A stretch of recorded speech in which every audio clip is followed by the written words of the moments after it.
మనలో వచ్చింది చూడే. ఇప్పుడే వస్తున్నా బిడ్డ. దర్శనం అయిపోయిందా? అయిపోయింది, దర్శనం అయిపోయింది. మస్తు జనాలు అమ్మ, నైట్ మొత్తం లైన్లో ఉండి నిద్ర లేదు ఏం లేదు అమ్మ.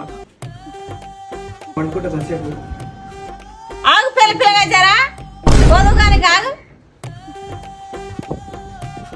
ఏదిరా గుండు, గుండు ఏదిరా, గుండు చేపించుకోవాలంటే ఏదిరా గుండు, జనాలు ఉన్నారే మొత్తం, ఏదిరా గుండు, గుండు జనాలు ఉన్నారే మొత్తం. దర్శనం పని అయింది. ఏం చేస్తావు?